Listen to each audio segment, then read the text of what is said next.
Hello and welcome back to Unnati IAS. UPSC EPFO की syllabus में आज हम फिर से एक मॉक टेस्ट देखेंगे और ये आज हमारा 8th मॉक टेस्ट है। मॉक टेस्ट नंबर 8 है। इससे पहले कि हम 7 मॉक टेस्ट में अपने पिछले हमने मॉक टेस्ट में सिर्फ अकाउंट्स के क्वेश्चंस देखे थे और industrial relation and labour laws के क्वेश्चंस देखे थे। आज के मॉक टेस्ट में भी हमने 15 क्वेश्चंस रखे हैं ताकि थोड़ा लेंथी भी ना हो लेक्चर और आप लोगों को आराम से सॉल्व करने का भी मौका मिल जाए। तो आज के लेक्चर में भी हम 10 क्वेश्चन अकाउंट के डिस्कस करेंगे और 5 question industrial relation and labour laws के। और हम कोशिश करेंगे कि डेली ही आपके लिए अकाउंट्स का जो हमारा साथ साथ एक टॉपिक चल रहा है, एक्स्ट्रा टॉपिक जो क्लास 12th एनसीईआरटी का हम अकाउंट्स कवर कर रहे हैं, उसके साथ साथ हम डेली ही आपको एक मॉक टेस्ट भी प्रोवाइड करें, चाहे वो जीएस का हो या फिर ईपीएफओ के स्पेशल सब्जेक्ट्स जैसे कि अकाउंट्स का हो या सोशल सिक्योरिटी हो या फिर आपका industrial relation and labour laws हो। तो हम इनमें से किसी भी एक का आपको मॉक टेस्ट डेली प्रोवाइड करने की कोशिश करेंगे अकाउंट्स के लेक्चर के साथ साथ। लेक्चर तो हमारा डेली ही आएगा, चाहे अकाउंट्स का है या मॉक टेस्ट का, पर साथ साथ हम मॉक टेस्ट को सोच रहे हैं कि कंटिन्यू आपको रेगुलर प्रोवाइड करें। तो आज के लेक्चर में भी हमारे 15 क्वेश्चंस रहने वाले हैं जो कि हमारे अकाउंट्स और इंडस्ट्रियल रिलेशन से रिलेटेड हैं। तो शुरू करते हैं अपने पहले क्वेश्चन से। निम्न में से किन विशिष्ट उद्देश्य पुस्तकों का प्रयोग लेखांकन कार्य में किया जाता है? विच of the following specific purpose books is used in accounting work? रोकड़ बही, कैश बुक, क्रय रोजनामचा पुस्तक, परचेज बुक या परचेज जर्नल, विक्रय रोजनामचा पुस्तक, सेल्स बुक या सेल्स जर्नल, इसे सेल्स जर्नल भी कहा जाता है। इसी तरह इसको परचेज जर्नल कहा जाता है या परचेज बुक भी कह सकते हैं। और 4th मुख्य रोजनामचा, जर्नल प्रॉपर। मुख्य रोजनामचा को जर्नल प्रॉपर कहते हैं। Option A 1 to 4, option B 2 और 4, ऑप्शन सी 1, 3 and 4 और ऑप्शन डी उपरोक्त सभी, ऑल ऑफ द अबव। तो बहुत इजी सा क्वेश्चन था। इसका सही आंसर है ऑप्शन डी, उपरोक्त सभी। निम्न विशिष्ट उद्देश्य पुस्तकों का प्रयोग लेखांकन कार्य में किया जाता है। The following specific purpose books are used in accounting work?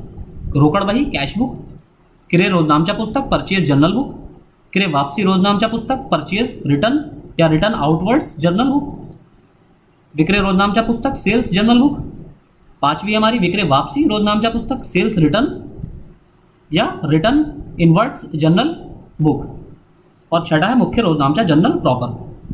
अगला क्वेश्चन है हमारा क्वेश्चन नंबर 2। यदि चेक पर किसी व्यक्ति या संस्था का नाम नहीं लिखा होता है तो चेक में दर्शाई गई रकम का भुगतान किसे प्राप्त होता है? If the name of a person or institution is not written on the cheque, then who gets the payment of the amount shown in the cheque? Option A bank, option B विशिष्ट bank, specialised bank, option C धारक bearer या option D उपरोक्त में से कोई नहीं, none of the above. आप लोगों में से बहुत से लोग जो चेक के थ्रू पेमेंट करते होंगे उनको बहुत अच्छे से आंसर इसका पता होगा। इसका सही आंसर है ऑप्शन सी, धारक बियरर। जैसे कि चेक होता है, चेक का फॉर्मेट, उसमें पे टू का एक ऑप्शन होता है। अगर आपकी चेक बुक है तो आपकी चेक बुक पर जो चेक होंगे उसमें पे टू का एक ऑप्शन होगा और साथ में पे टू के बाद कुछ फिल इन द ब्लैंक्स होगी, उसके बाद धारक होगा। तो अगर उसमें धारक यहाँ पे टू के आगे नाम लिखा जाता है जिसको राशि भुगतान करनी है, और अगर यहाँ नाम किसी का नहीं लिखा है तो धारक को ही जो उसमें है आपका डिफ़ॉल्ट फॉर्म में धारक को ही वो राशि अपने आप ही प्रदान कर दी जाती है। मान लीजिए 1 लाख रुपए का चेक है, अगर आपने इसमें अमाउंट नीचे लिखी होगी, धारक के बाद यहाँ अमाउंट लिखी होगी। अमाउंट अगर मान लीजिए 1 लाख रुपए अमाउंट है और यहाँ पे टू में किसी का नाम नहीं लिखा है तो ऑटोमेटिकली ही ये अकाउंट जो 1 लाख रुपए की राशि है वो धारक के अकाउंट में डिपॉजिट कर दी जाएगी। अगला क्वेश्चन है हमारा क्वेश्चन नंबर 3। किसी व्यापारिक प्रतिष्ठान में दैनिक खर्चों को पूरा करने के लिए निम्न में से कौन सी पुस्तक का प्रयोग किया जाता है? Which of the following book is used to meet the daily expenses in a business establishment? Option A रोकड़ बही, कैश बुक, ऑप्शन बी खुदरा रोकड़ बही, petty cash book, option C क्रय पुस्तक, परचेजिंग बुक या ऑप्शन डी मुख्य रोजनामचा जर्नल प्रॉपर। तो इसका सही आंसर है ऑप्शन डी, बी खुदरा रोकड़ बही, पैटी कैश बुक। प्रत्येक व्यापारिक संगठन में बड़ी संख्या में छोटे छोटे भुगतान करने पड़ते हैं, जैसे कि यात्रा व्यय, ढुलाई व्यय, डाक व्यय। ये जो दैनिक खर्चे होते हैं उनको पूरा करने के लिए सामूहिक रूप से इन्हें विविध व्यय में लिखा जाता है। इस समस्या से बचने के लिए बड़े बड़े व्यापारिक प्रतिष्ठान खुदरा रोकड़िया की नियुक्ति करते हैं, यानी कि जो पैटी कैशियर है उसकी नियुक्ति की जाती है, इसको अलग से अमाउंट प्रोवाइड की जाती है ताकि ये दैनिक खर्चों को पूरा कर सकें, इनको रोजाना पैसे ना देना पड़े, और इनको इसलिए एक पैटी कैशियर जो होता है उसको अलग से व्यापारिक प्रतिष्ठान एक लमसम अमाउंट प्रोवाइड कर देते हैं। मान लीजिए जैसे 10,000 रुपये प्रोवाइड कर दी, तो उसी से है वो डेली के खर्चे करता रहता है और मंथ की एंड में उसका पेमेंट का बैलेंस कर लिया जाता है, अकाउंट में बैलेंस कर लिया जाता है। इसकी सारी डिटेल देखने के लिए आप हमारे जो अकाउंट्स के या अदर लेक्चर्स हैं इंडस्ट्रियल रिलेशन और सोशल सिक्योरिटी के, उसको भी ले सकते हैं और डिस्क्रिप्शन में दिए हुए नंबर पर कांटेक्ट कर सकते हैं। तथा सभी रोकड़ खर्चों को एक अलग रोकड़ पुस्तक में लिखा जाता है। इस प्रकार खुदरा रोकड़िया द्वारा बनाई गई पुस्तक को खुदरा रोकड़ बही कहते हैं। अगला क्वेश्चन है हमारा क्वेश्चन नंबर 4। रोकड़ बही के संतुलन के संबंध में निम्न में से सही कथन चुनिए। Choose the correct statement from the following regarding the balance of cash book, balancing of cash book. Statement 1, रोकड़ बही में सदैव जमा पक्ष में शेष रहता है। There is always a balance in the cash side in the cash book, या क्रेडिट साइड, इसे क्रेडिट साइड कहेंगे तो ज़्यादा बेहतर होगा क्योंकि अकाउंट्स की परिभाषा में जमा पक्ष को क्रेडिट साइड कहा जाता है, जैसे भुगतान पक्ष को क्रेडिट साइड कहा जाता है। स्टेटमेंट 2, रोकड़ भुगतानों के लिए बीजक, रसीद, प्रपत्र आदि प्रलेखों को स्रोत प्रलेख माना जाता है। For cash payments, documents such as invoices, receipts, forms etcetera are considered as source documents. Option है केवल एक, ऑप्शन बी केवल दो, ऑप्शन सी दोनों, और ऑप्शन डी कोई नहीं। तो इसका सही आंसर है ऑप्शन बी केवल दो। रोकड़ बही में सदैव नाम पक्ष में शेष रहता है क्योंकि रोकड़ भुगतानों की राशि कभी भी रोकड़ प्राप्तियों की प्रारंभिक रोकड़ से अधिक नहीं हो सकती है। इन रोकड़ प्राप्ति प्रविष्टियों का स्रोत प्रलेख रोकड़िये द्वारा जारी की गई रसीद की अनुलिपि होती है। रोकड़ भुगतानों के लिए बीजक, रसीद, प्रपत्र आदि प्रलेखों को स्रोत प्रलेख माना जाता है क्योंकि इनके आधार पर भुगतान किया जाता है। क्योंकि बहुत से जो व्यापारी होते हैं वो अपनी एक बिल दे देते हैं या फिर एक वाउचर दे देते हैं सप्लायर को, जिसके वाउचर दे देते हैं जिसकी बेस पर वो भविष्य में उनसे अपनी अग्रिम राशि प्राप्त कर सकते हैं। जो सप्लायर हैं उनसे राशि क्रेताओं से या व्यापारिक प्रतिष्ठानों से रॉ मटेरियल की राशि प्राप्त कर लेते हैं। In the case of cash book, there will always a debit balance cash because cash payments can never exceed cash receipts and cash in hand at the beginning of the period. The source document of these cash receipt entries is a duplicate of the receipt issued by the cashier. For cash payments, documents such as invoices, receipts, forms, etc. are considered as source documents because payments are made on the basis of them. अगला question है question number 5। क्रय वापसी पुस्तक के संबंध में सही कथन चुनिए।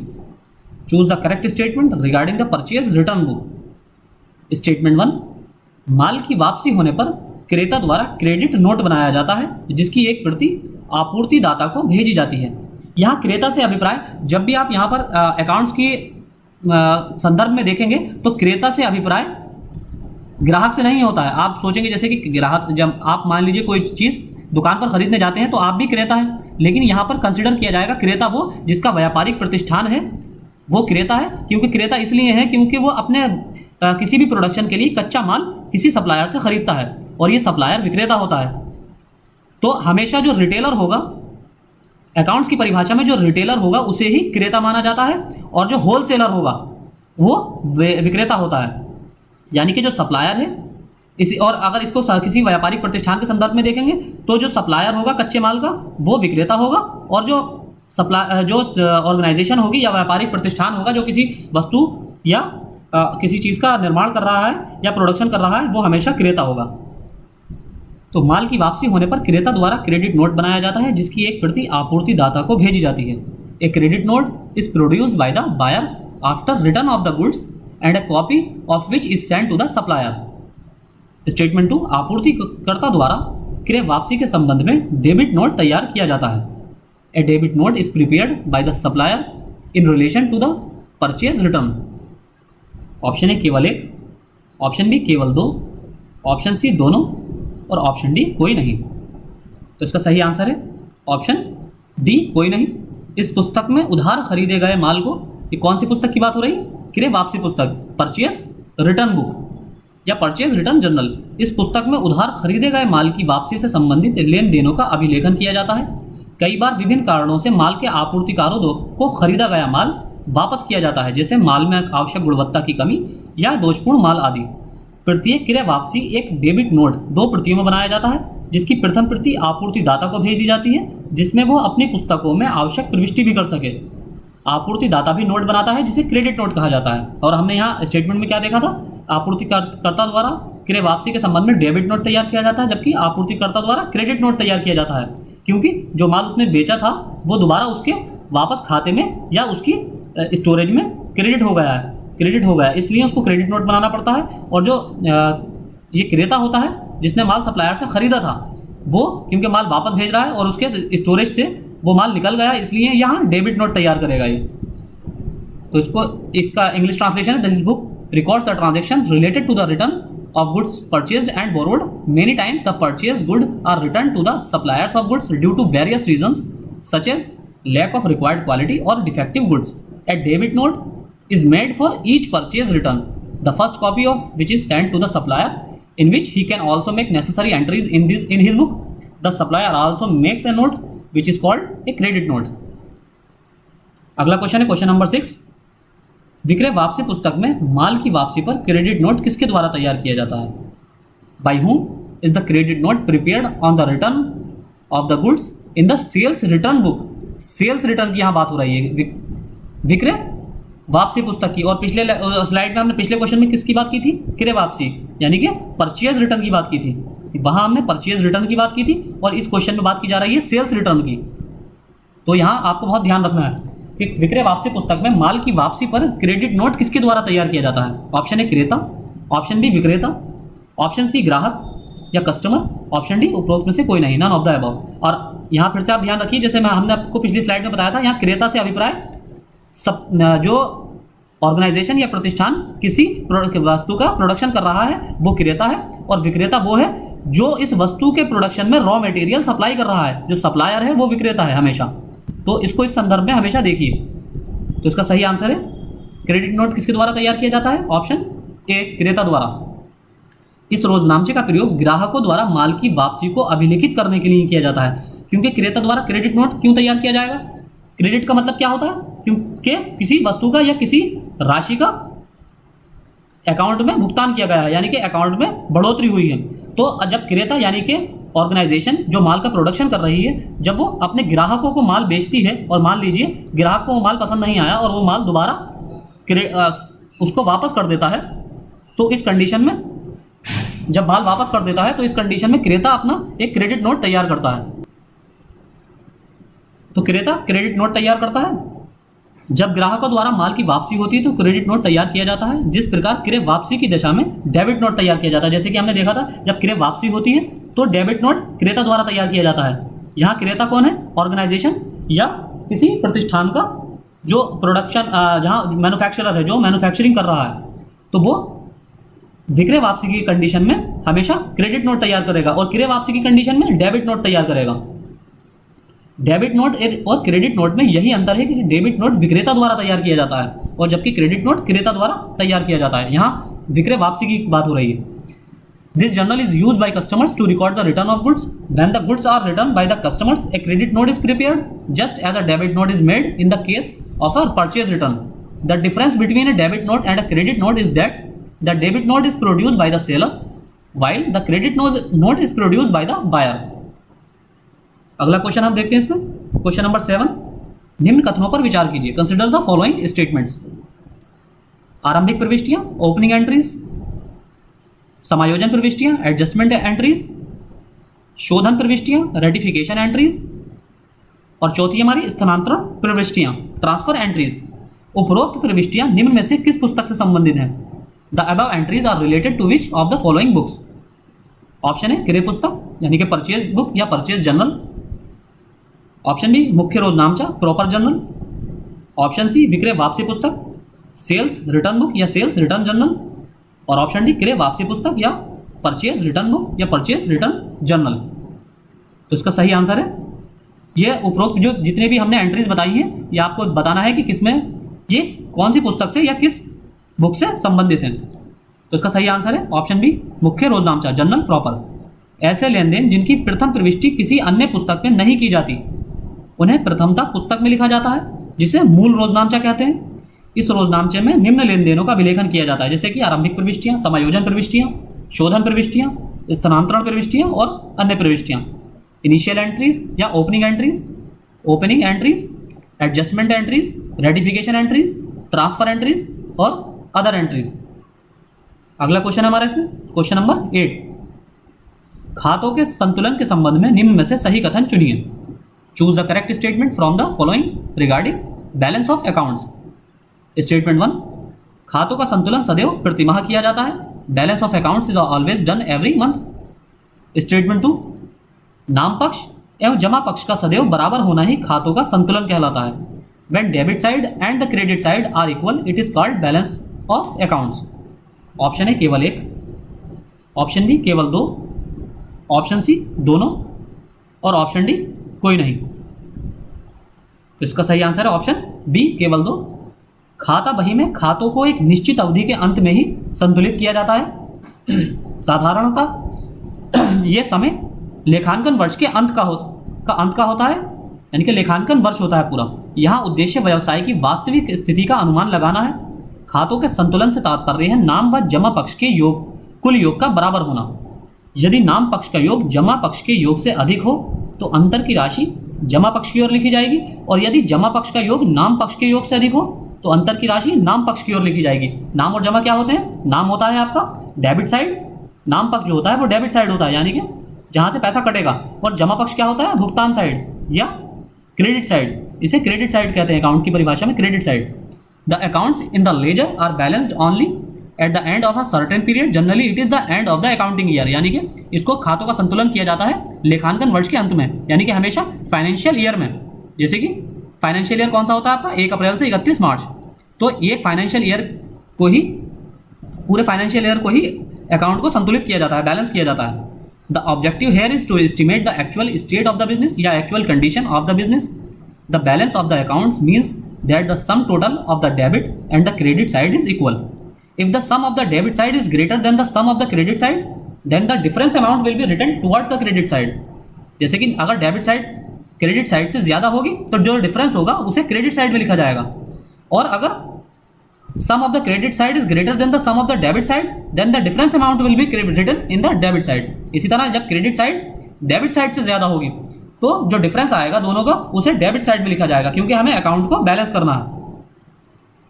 अगला क्वेश्चन है क्वेश्चन नंबर 9, यदि बैंक में जमा की गई राशि से अधिक राशि का आहरण किया गया है, यानी कि ड्रॉ किया गया है, आहरण मतलब ड्रॉइंग, तो यह स्थिति क्या कहलाती है? If the amount has been withdrawn in the excess of amount deposited in the bank, this situation is called what? Option A अनुकूल शेष, favourable balance. Option B bank अधिविकर्ष, बैंक ओवरड्राफ्ट। ऑप्शन सी भुगतान शेष, balance of payment. Option D उपरोक्त में से कोई नहीं, नन ऑफ द अबव। तो इसका सही आंसर है ऑप्शन, बहुत इजी सा क्वेश्चन, एकदम स्ट्रेट फॉरवर्ड। सिर्फ आपको यहाँ इसकी लैंग्वेज समझनी है क्वेश्चन की, तो बिल्कुल इजी सा क्वेश्चन है। तो इसका सही आंसर है ऑप्शन बी बैंक अधिविकर्ष। यदि रोकड़ बही का शेष जमा हो तो वो बैंक अधिविकर्ष कहलाता है, ओवरड्राफ्ट कहलाता है। अर्थात बैंक में जमा की गई राशि से अधिक धनराशि का आहरण किया गया है। दूसरे शब्दों में यदि बैंक में जमा की गई धनराशि आहरित धनराशि से कम है, यानी कि अगर मान लीजिए आपके बैंक आपके अकाउंट में 1 लाख रुपए जमा है और आपने 10,000 रुपये एक्स्ट्रा निकाल लिए, यानी कि 1,10,000 रुपये का इसमें से विड्रॉ किया गया है। विड्रॉ किया है तो यानी 10,000 रुपये यहाँ पर आपका ओवरड्राफ्ट हो गया।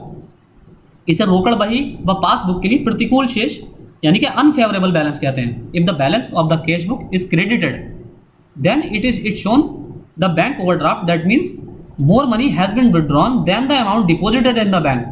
In other words, if the amount deposited in the bank is less than the amount withdrawn, then it will be called unfavorable balance for the cash book and passbook. अगला क्वेश्चन नंबर 10, बैंक अधिविकर्षों के संदर्भ में सही कथन चुनिए। Choose the correct statement regarding bank overdraft. Statement 1, bank अधिविकर्ष का अर्थ है कि जब बैंक से उधार लिया गया हो। Bank overdraft means when borrowed from a bank. Statement 2, bank अधिविकर्ष का अर्थ है कि जब बैंक खाते में ऋणात्मक शेष हो। Bank overdraft means when there is a negative balance in the account. Bank अधिविकर्ष को रोकड़ बही में नाम पक्ष में प्रदर्शित करते हैं। Banks displace the overdraft in the cash book in debit side, और बैंक अधिविकर्ष को पासबुक में जमा पक्ष में प्रदर्शित करते हैं। Bank display the overdraft in the credit side of the passbook. Option है केवल दो, ऑप्शन बी 1, 2 और 3, ऑप्शन सी 1 और 2, और ऑप्शन डी उपरोक्त सभी, ऑल ऑफ द अबव। तो इसका सही आंसर है ऑप्शन। बहुत टेक्निकल सा क्वेश्चन है, बिल्कुल अगर आपको इसका फंडामेंटल्स या इसकी फंडामेंटल इसके पता होंगे, बिल्कुल मूल आपको टेक्निकल इसकी टेक्नोलॉजी टेक्निकल टर्म्स में पता होगा तो ही आप इसको सॉल्व कर सकते हैं। इसका सही आंसर है ऑप्शन सी 1 और 2। आपके इसमें बेसिक्स बिल्कुल क्लियर होने चाहिए, कॉन्सेप्ट बिल्कुल क्लियर होने चाहिए। अधिविकर्ष का अर्थ है जब बैंक खाते में ऋणात्मक शेष हो और व्यवसाय ने बैंक से उधार ले रखा हो। An overdraft means when the bank account has a negative balance and the business has borrowed from the bank. यह रोकड़ बही के में जमा शेष के रूप में प्रदर्शित किया जाता है और पासबुक में इसे नाम शेष के रूप में दर्शाया जाता है। It is displayed as a credit balance in the cash book. In the passbook it is shown as a debit balance. तो यहाँ इसका इंग्लिश ट्रांसलेशन है। अगला क्वेश्चन हमारा industrial relation and labour law से यहाँ से रिलेटेड है। यहाँ से 11 to 15 क्वेश्चन हमारा इंडस्ट्रियल रिलेशन से रिलेटेड है। तो क्वेश्चन नंबर 11, व्यवसाय संघ अधिनियम 1926 के अनुसार संघ को मान्यता प्रदान करने के लिए क्या शर्तें हैं, निम्न में से क्या शर्तें हैं? ऑप्शन है स्टेटमेंट 1, मान्यता की मांग करने वाला संघ एक पंजीकृत संघ है। A union seeking recognition is a registered union. Statement 2, संघ का संविधान जो जमा किया गया है वो वैधानिक है। जमा कहाँ पर किया गया है? रजिस्ट्रार के पास। The constitution of the union which has been submitted is statutory. Statement 3, संघ आचार संहिता को स्वीकार करता है। The union accept the code of conduct. Statement 4, संघ के सभी सदस्य अपने नियोजक के अधीन कार्य करते हैं। और स्टेटमेंट 5, संघ को अस्तित्व में आए कम से कम 6 माह का समय हो गया है, यानी कि it has been at least 6 months since the union came into existence. Option है 1, 2, 3, 5, ऑप्शन बी 2, 3 और 4, ऑप्शन सी 1, 2, 3, 4, या option D all of the above, उपरोक्त सभी। तो इसका सही आंसर होगा ऑप्शन सी 1, 2, 3, 4। यहाँ संघ को मान्यता प्रदान करने की शर्तें दी गई। पारस्परिक समझौते से श्रम न्यायालय के आदेश द्वारा मान्यता देने के कुछ मान्य कसौटियां हैं जिन्हें ध्यान में रखकर और निम्न शर्तों के पूर्ण होने पर ही मान्यता दी जानी चाहिए। पहली कंडीशन है मान्यता की मांग करने वाला संघ एक पंजीकृत संघ है, यानी कि वो ऑलरेडी रजिस्टर्ड है, उसे ही रिकॉग्नाइज किया जाएगा, रजिस्टर्ड यूनियन है। संघ का संविधान जो जमा किया गया है रजिस्ट्रार के पास वो वैधानिक है, स्टैट्यूटरी है। संघ आचार संहिता को स्वीकार करता है, यानी कि कोड ऑफ कंडक्ट को एक्सेप्ट करता है। चौथी कंडीशन है संघ के सभी सदस्य अपने नियोजक के अधीन कार्य करते हैं, यानी कि उसमें कोई भी बाहरी सदस्य नहीं होना चाहिए। कंडीशन 5, संघ को अस्तित्व में आए कम से कम 1 वर्ष का समय हो गया है, और हमने स्टेटमेंट में दिया था 6 माह का समय, तो कम से कम उसको 1 वर्ष का समय हो जाना चाहिए, तभी संघ को मान्यता प्रदान की जाती है। अगला क्वेश्चन है हमारा क्वेश्चन नंबर 12, व्यवसाय संघ की कार्यकारिणी की बैठकों के मध्य अधिकतम कितना समय होना चाहिए? What should be the maximum time between the meeting of the executive of the trade union? Option है 2 माह 2 months, ऑप्शन बी 6 माह 6 months, ऑप्शन सी 3 माह 3 months, ऑप्शन डी 1 वर्ष 1 year। तो बिल्कुल स्ट्रेट फॉरवर्ड क्वेश्चन है। इसका सही आंसर है ऑप्शन बी 6 माह। तो इसके पूरे डिटेल डिस्क्रिप्शन के लिए आप हमारी PDF भी परचेज कर सकते हैं, जो हमने सोशल सिक्योरिटी और industrial relation and labour law और अकाउंट्स पर बनाई है, या उसके लेक्चर भी देख सकते हैं, जो फ्री ऑफ कॉस्ट अवेलेबल है हमारे चैनल पर। अगला क्वेश्चन नंबर 13, न्यूनतम मजदूरी अधिनियम से संबंधित पहला अधिवेशन किस वर्ष हुआ था? In which year was the first session related to the minimum wages act held? Option है 1925, 28, ऑप्शन बी 1948, ऑप्शन सी 1953 और ऑप्शन डी 1974। तो इसका सही आंसर है ऑप्शन ए 1928। जिनेवा में 1928 में minimum wages fixing machinery convention हुआ था और उसमें पारित प्रस्तावों को अंतर्राष्ट्रीय लेबर कोड में समाविष्ट किया गया। अंतर्राष्ट्रीय श्रम संगठन की इस संबंध में प्रभावी भूमिका रही है, जिसके सम्मेलन के पक्षकारों से ये अपेक्षा की गई है कि वे अपने अपने देश में न्यूनतम मजदूरी निर्धारण की दिशा में सार्थक कदम उठाएं। अगला क्वेश्चन नंबर 14 और सेकंड लास्ट क्वेश्चन हमारा, न्यूनतम मजदूरी अधिनियम 1948 के संबंध में सही कथन चुनिए। Choose the correct statement regarding the minimum wages act 1948। Statement 1, यह अधिनियम राज्यों में तब लागू होगा जब किसी उद्योग में कम से कम 10 श्रमिक हों। This act will be applicable to the state if there are at least 10 labourers in the industry या 10 employers in the industry. Statement 2, किसी उद्योग में कम से कम निश्चित संख्या से कम श्रमिक होने पर इस अधिनियम का लागू होना अवैध होगा। It will be illegal to apply this act if there is at least a certain number of workers in any industry. Option A केवल 1, ऑप्शन बी केवल 2, ऑप्शन सी दोनों, ऑप्शन डी कोई नहीं, नन ऑफ द अबव। तो इसका सही answer है option D, कोई नहीं। ये अधिनियम राज्य में तब लागू होगा जब किसी उद्योग में कम से कम 1000 श्रमिक हों। किसी नियोजन के लिए न्यूनतम मजदूरी उचित सरकार द्वारा निर्धारित किया जाना अवैध या अनुचित नहीं है, भले ही पूरे राज्य में विवादग्रस्त नियोजन में 1000 से कम कर्मचारी हों। This act will come into force in the state if there are at least 1000 workers in any industry.